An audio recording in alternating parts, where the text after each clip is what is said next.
Hi, are you coming from the community of practice and you are interested in the topic of innovation? Maybe you would like to find out what the definition of innovation is. Or maybe you are interested to find out what hinders or supports innovation. If any of these spark your interest, then great, this podcast is for you. My name is Domagoj and join us today to find out more about the study on innovation in youth work, which was developed within the European Academy on Youth Work. We will be talking about innovation, factors that are important for innovation, but also we will be talking about how you can use this study in your future work. So grab your drinks, get comfortable, and we are starting just now.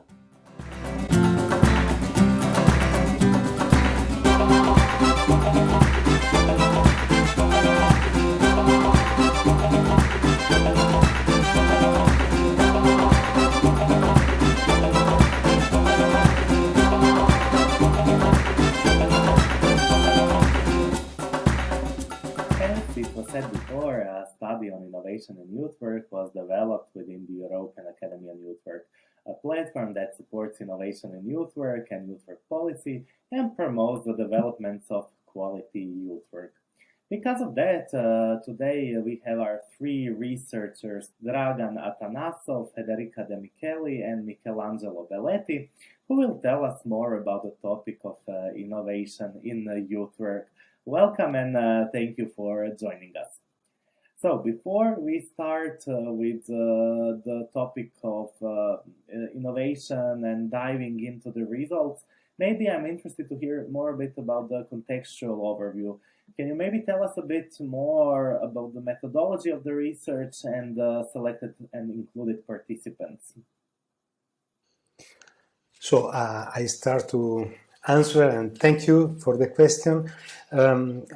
First of all, this study on innovation youth work was conducted in the framework of the European Academy on Youth Work that asked to us to do this research. And the main purpose of this study was to develop a model that explore conditions and measures that youth workers need in order to be able to develop innovative approaches in their work. So the two keywords were innovation and youth work. To achieve this, the study had three main objectives. Firstly, it aimed to define what innovation in youth work means. Secondly, the study aimed to explore the evaluate dimension of innovation in youth work, meaning what drives innovation processes and what makes innovation worthwhile, positive, and needed in the context of youth work. And thirdly, finally, the study was looking to identify mechanisms that could support dissemination of innovation in youth work. So these three main objectives were the guide for us as researchers, and we have made this research, the research process had several stages. The first stage, the first step consisted of a desk research of existing findings and conclusions coming from other studies, researches, publication, articles, all of them linked to innovation in the field of youth work, but not only, also in related fields such as education or social work or social innovation. The desk research was aimed to identify existing definition of innovation and description of factors that support or hinder innovation. Two types of documents were analyzed in this desk research. Documents provided by the national agencies in the field of youth work at international level, and documents compiled by us as a team of researchers, found on the internet by browsing some keywords, usually especially some databases at scientific level. This first investigation finished with some definition and some factors, and we have showed this draft definition of innovation youth work and a proposal, first proposal for the major groups of factors that enable or support innovation in youth work in order to happen. These hypotheses were tested through the a second phase. The second phase were about focus group. We have conducted 7 focus group with 35 youth workers coming from 11 different European countries. These people were identified by the national agencies involved in the study. Prior to the focus group, the participants were asked to submit a written example of innovation in youth work using a form that we have provided them. And these contributions and the reports of the focus group were analyzed by a software called NVivo. During the focus group, the participants were asked to discuss from the perspective of their own innovation examples, which were already shared with the team of researchers with the written documents. And the findings from the desk review that did not receive confirmation in the field review activities were not included in the second phase integrated findings. Meanwhile, new elements that appeared in this focus group were added. So we arrived to the third step with this new revised definition and factors. And in this third step, we have made a survey. It was conducted online from the 26th of February to the 7th of April of this year. And in total, we reached 77 responses.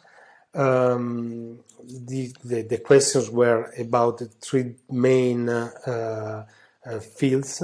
The first were questions regarding the profile of the organizations, because for us it was important to understand if the size, some characteristics of the organization can help or not, or can influence the idea about innovation. Question regarding the importance of the factors that we have suggested, and a question regarding the relevance of the theoretical model describing innovation in youth work that we have defined after the second phase. Why 77 people and not, 1,000? Because we have chosen to have a small number of people. First of all, the people who had participated to the focus group, and then we have asked to the participants to share the survey with 2 or 3 more persons, ideally 1 or 2 coming from their organization and 1 coming from another organization but inside their network, in order to have only people involved in innovation and in innovation in youth work. Additionally, we have also sent to participants who have participated to the first edition of European Academy of Youth Work in 2019 in Slovenia, who had presented a project or a tool during this session. So the research was conducted in these 3 different moments. At the end of these 3 steps, we have produced a final report with our final definition of innovation, the ecosystem of innovation, and the factors that can hinder or support innovation. Thank you so much for sharing this with us. So I'm also wondering how is innovation perceived in the youth work sector, and is there any definition that makes it more specific? So how is the innovation perceived in the youth sector? I think this is what we came out through our research, was a way that the perception was a kind of double one, no? If we stay on the perception. So in a way that sometimes innovation has been perceived as an opportunity for developing the sector, providing opportunity to the communities and the group that I work with. But to the other side, it also says, and we had discussed it with some of the target group, that innovation it's also something that sometimes is not very accessible, is something that could also be difficult to be developed in the field. So there is a kind of, in a way, stereotyping and putting innovation more in the scientific or the IT field. This is a little bit the perception, but then if it comes with something that we perceived or we match very, very important when we are looking at innovation in the youth field. I would say that innovation in youth field is value-based. And is strongly connected with the fulfillment of the needs of the local community and having would say positive impact on the life of young people. This is also that you will find back to the definition that we found out.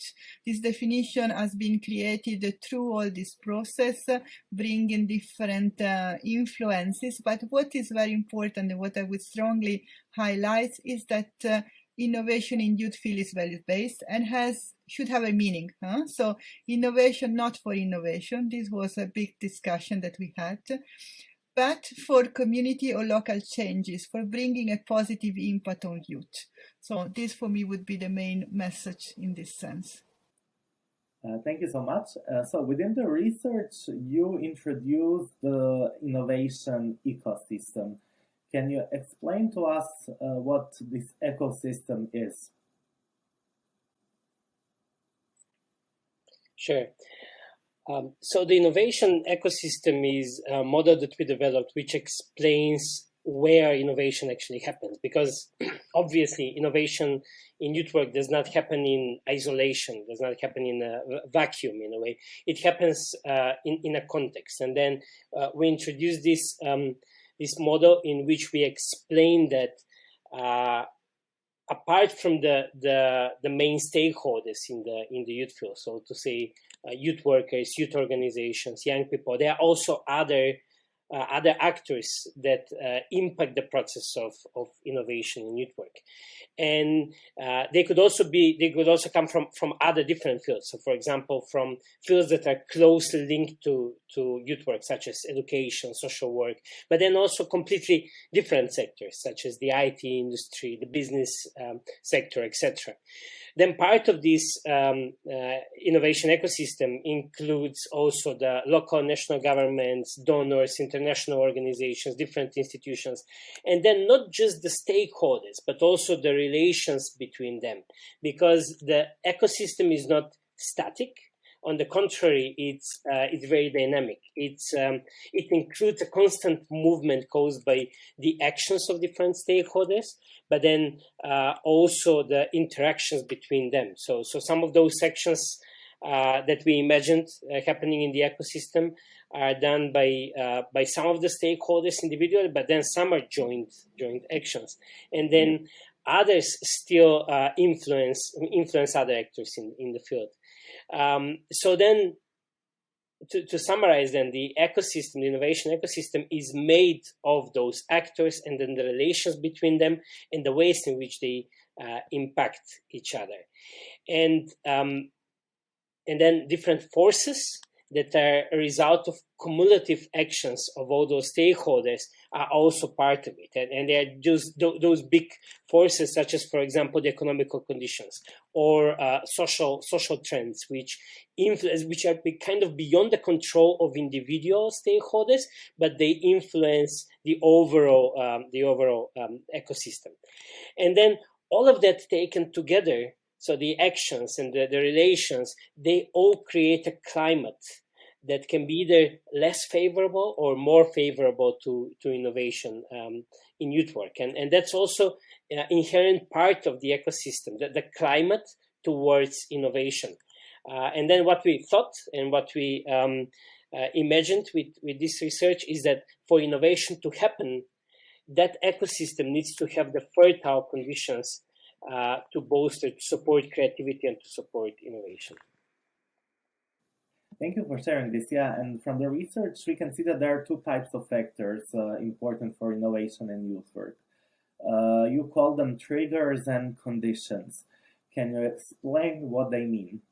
One of the main questions of the study was to identify the factors that support innovation in youth work to happen. And as we started exploring those factors, we saw how the two quite broad categories of factors emerged, and they were different in their nature and in how they influence the process of innovation. So we divided them in these two broad categories, which we called triggers and conditions.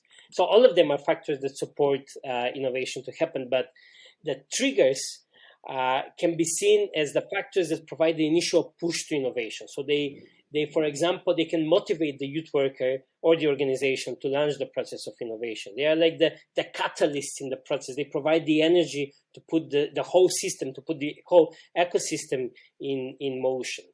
And then the conditions, on the other hand, they do not necessarily provide the push for innovation to happen. However, they contribute for creating a climate favorable to innovation. So they work on a longer term. They provide the underground fertile conditions for innovation to be supported in the ecosystem. So that's how we distinguish those two groups of factors. On the one hand, we had those factors that provide the energy to put the system in motion, and then on the other hand, the conditions that work all the time to make sure that those processes of innovation could be supported. And then we thought both of them are important. So in the model that we are proposing, they are all part of the ecosystem. So both the conditions and the triggers, they exist in the ecosystem, even though a difference could be made that conditions exist on a continuous basis. Whereas, for example, the triggers could exist for a very brief period of time. So a trigger could be, for example, a crisis that is happening, or we could even think about the pandemic that happened over the last almost 2 years now as a push for innovation, or, for example, having an original new idea or a motivation to innovate. These could be triggers, and they can pop up in existence and then stop existing, but then the conditions work continuously. And then all together, they contribute for the process of innovation. And then I would also just mention that within these two groups of conditions, in both the triggers and in the conditions, we distinguish between 3 levels of factors according to the level on which they work. We distinguish between individual, organizational, and contextual factors in both groups. Thank you. Also, can you maybe share with us what are the triggers and conditions most important from the view of participants in the research? So triggers and condition, as Dragan said, is a little bit the core of this model, no? And then we tried through the focus group and through the research and the questionnaire to had a little bit the perception of the respondent about this. Of course, the response is, let's say, very, very complex and variety. It's not only one. We cannot choose one. We need to name many. And this, I think, make exactly what Dragan was explaining about the complexity of the model and the fact that we cannot say, okay, if there is this trigger, if there is this condition, then innovation is happening. And for us, this was another important message, no? So there is not something that we say, okay, this is the recipe. If we have all these elements, then the model works. Or if there are not, the model doesn't work.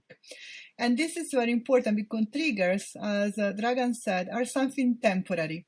Catalysis, forces that provide energy that put the system in motion. What does it mean? That these triggers can be intentionally introduced by the actors that are part of the ecosystem. I mean, this is very important. It means that innovation is something that we can also install, bring in the system, not just when somebody comes from outside. So it could be that, for example, and this was mentioned a lot, that one organization has practices that allow to have a more favorable environment inside the organization to be innovative. Or there are some policies or some practices that in a specific moment, in specific area, that's supporting innovation. But this is sometimes that could be happening randomly or sometimes predicted or sometimes controlled. But for example, a new idea or to foster capacity and competencies within the organization, social challenges or crisis, as Dragan said, if we can take the example of the COVID-19, is a trigger in some situation allow innovation, in some other hinder innovation. So triggers are this part of spikes in the process that could support innovation. To the other side, and for this reason it's very important that we put always together, there are the conditions. So something that are directly created or impacted by the stakeholder in the ecosystem. So it's not something that happens, it's something that there is a structure. So, for example, has been mentioned a lot by the responses, the importance of the policies or the funding opportunities or the flexibility of the donors, for example. And this is very important. Why? Because these conditions should be structural conditions. So that conditions that are long line terms, not just something that happened, but something that is sustained the process in a long time. And then could also be, in terms of conditions, something that we can support growing, like culture of innovation. We said before that sometimes innovation has been seen in the sector as something related to IT, not belonging so much in the youth sector culture. But culture of innovation is a condition, social trends, but also economical condition. All of these are things that we can also support as a youth worker to develop if we want to have, let's say, a long-lasting innovation processes. Thank you so much for sharing. Yeah, we talked a lot now about factors, triggers, and conditions. I'm also maybe wondering what can hinder innovation practices, especially based on the results of your research.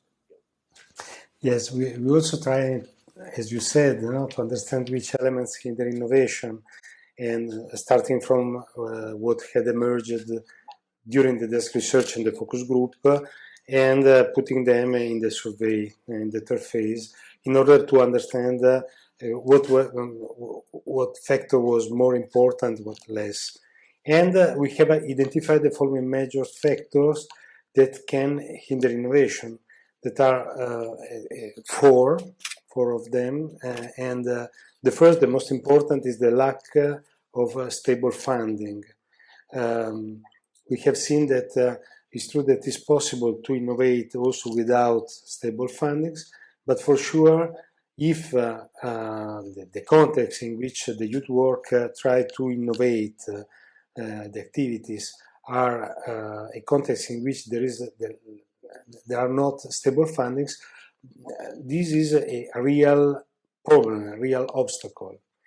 And connected with this, secondly, is if there are stable fundings, but these fundings require very strictly and focused concrete outcomes and indicators, the innovation maybe is not enough connected with what happens in reality in the context. We can, for instance, imagine what happens with this big call at European level, in which there are some guidance very, very strictly, in the fields, the target, and so on.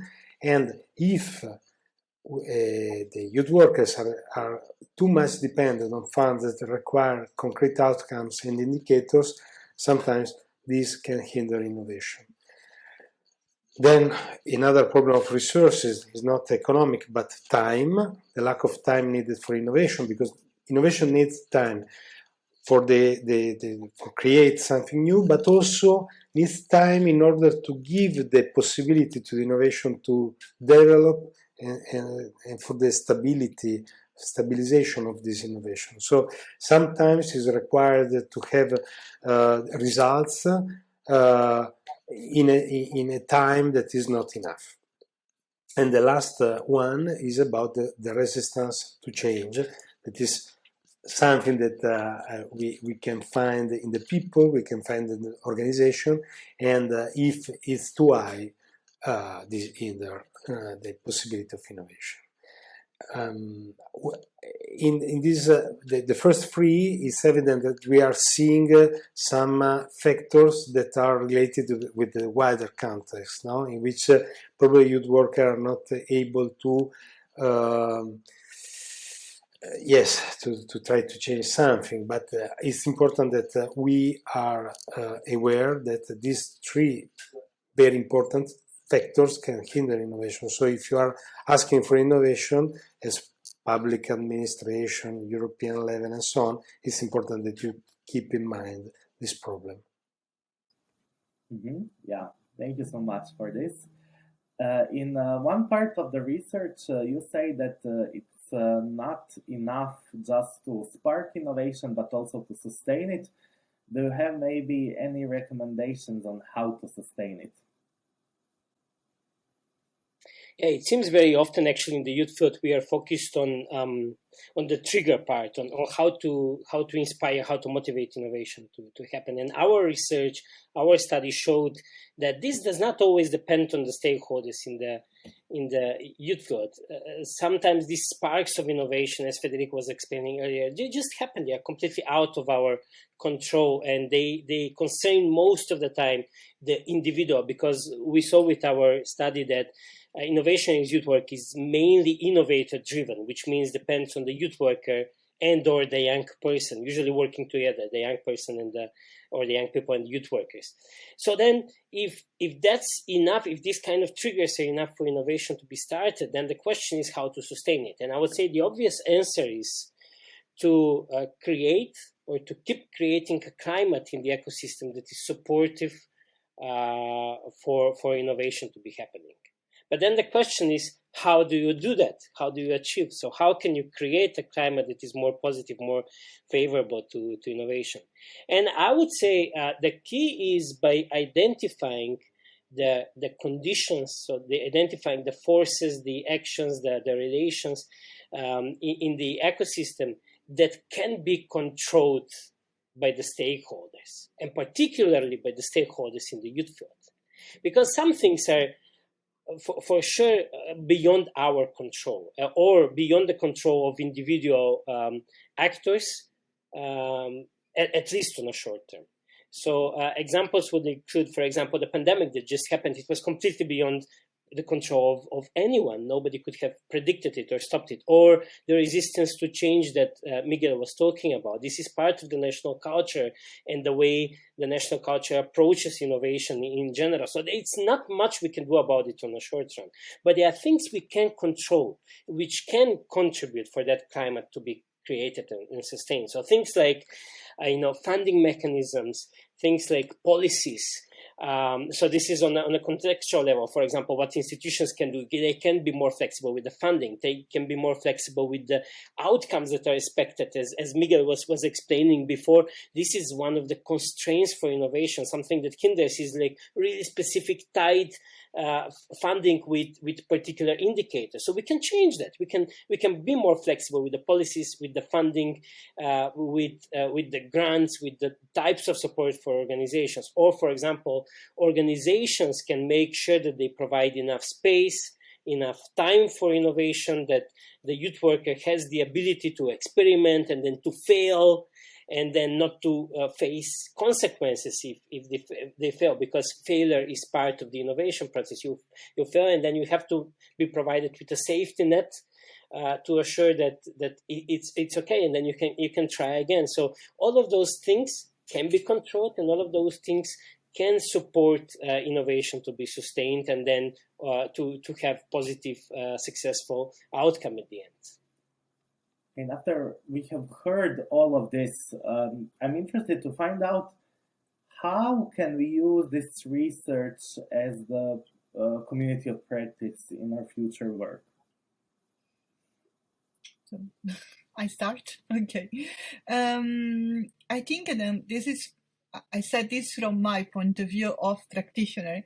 For me, doing this research provide me more, let's say, vision on how to read the ecosystem in which we are working as a youth worker, and better understand how we can influence it for creating more possibility of sustainable, meaningful innovation. Because I think that this topic of innovation is a tricky topic. Could be very fashionable, could be very fast, could be something that we do just to reply to a call, or because it's a condition, for example, in our local community or whatever. But then the question is how, as a youth worker, I can read the ecosystem in which I'm working in, to identify the actors, to identify triggers, conditions that are really allow me to develop a process of innovation. Because I think this is what we are trying also to highlight in the research, that innovation is the, let's say, the final outcome, but then we need to be able to sustain a process of innovation, innovative process that make new actors involved, new energy, also to provide us as a youth worker in a different role sometimes in activate these processes in our local communities or with institutions. No, and thus I think this for me would be very interesting to look at the research and to find out this kind of processes and let's say interesting in the ecosystem, how to read our reality. Do you maybe have any additional comments or something that was left unsaid? Yes, we have to consider that this research was limited by the lack of prior understanding of innovation youth work. Only a great part of these research activities were directed to understanding what innovation in the youth work context means, because there were not prior definitions, it was not so clear. But many important questions remain unanswered and require further analysis in a follow-up study from our point of view. For instance, we have listed some of them, no, in order to share and also to suggest further analysis and further investigation. For instance, the influence of the wider cultural and geographical environments on innovation youth work, or the mechanism behind dissemination and multiplication of innovation, no? Not only the startup phase, but also after. What kind of influence various factors have and how they are impacting the process of innovation. The value dimension of innovation youth work. No? Innovation is important, but why? What is the value dimension of it? The implication of innovation driver and competence development on organization. No? We have seen that there are some difference between the organization. Organizations are very important in order to have innovation, but what are the implications on them? And the links between the structure of organization in the youth field and their capacities for innovation. I would like to say also a last thing, that this research was not intended to give a recommendation to political actors. It was more for youth workers. However, it's possible to use this result politically, in my opinion. For instance, we have seen that one of the factors hindering innovation generally concerns resources, no? Economic resources and time resources. And this research can help youth workers with respect to the different levels of European, national, and local authorities asking for innovation, no? Because we know that this public authorities ask for innovation to youth workers. Okay, but to require special attention in the economic dimension, because startup innovation, for instance, may not necessarily require a lot of funds, and often at this stage there are, but there is certainly a phase in the innovation implementation process when it is necessary to be economically supported. So, for instance, this is one example now in which a youth worker can use this research in order to interact with some other part of the environment in order to sustain the innovation process. Thank you so much for this. We hope that the community of practice will use the results of the research in their future work and in their future practice. Thank you, Federica, Michelangelo, and Dragan, for joining us on this special episode of Academy Podcast. And thanks to all of you who joined and who watched this podcast together with us. If you are interested to find out more about the research, you can visit our website, our social media pages. And if you are interested to find out what will be happening within the European Academy on Youth Work, be sure to check it out on our pages. So see you soon, and thank you so much. Bye, and have a great 2022. See you.